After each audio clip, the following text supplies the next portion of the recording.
गत 3 दिन धरी गंजाम जिले में लघुचाप जनित वर्षा लगी रही जार प्रभाव में पोलसरा और आखपाख अंचल प्रायतः धान बिल चाषी अमल होगा धान केंडा गुड़िक अदिनिया वर्षा माड़े भिजी जाइथिबार देखा मिली। निरीह चाषीटीर गोटे वर्षर परिश्रम को अदिनिया वर्षा भसई देछि। वर्ष वर्ष धरी मुंड झल तुंडरे मारी सुनार फसल करिथिबा चाषीटी आज खोला आकाश तले बसी असहाय अवस्था मुंडरे हाथ दे कांदुछि। जहाँ चलित वर्ष पोलसरा ब्लॉक 26 पंचायत रे प्राय 9300 हेक्टर जमी रे धान चाष होइतबा सूचना मिलिथिला बेले प्राय 90% चाषी धान काटी बिल मध्यरे गदा करी रखिथिले समस्त चाषी। हेले दुर्भाग्यवशतः अमल पूर्वरु लघुचाप जनित अदिनिया लगाण वर्षा चाषी प्रायतः धान बिल रे ही भिजी नष्ट होइतबा अभियोग होइछि। वर्षा हला कालुआ 3 दिन हला नागिछि पानी रे आंठे पानी रे धान क्यारी आंठे नाकरे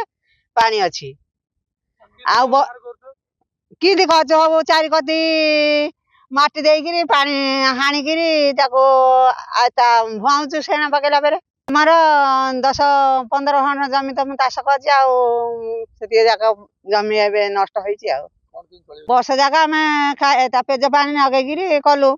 ऋण बाकी आनिकी एबे तो एति नष्ट है तमें सरकार साहाय्य नबेल तो भल है ना भासिलु पानी किंडा वर्षा तो है प्रबल वर्षा आउे पानी चक्की पानी चाषी मैंने आम मरलु धान चाउल कथा आम तो सरकार किसी बुझलानी कि ना कौन करू। वर्षा हो वर्षा छाड़ियार ना पानी तो क्यारी क्यारी पानी करदेला धान गदा चक्की पानी उपरे पानी चाषी मैंने दरस्थ हो मरुचु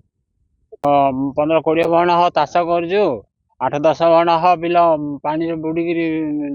पानी छुआ जगह जगह बुड़िक अच्छे सरकार तरफ कौन सरकार सहयोग करदे भल है भावुँ ना चाषी आम मरबू कौन करू।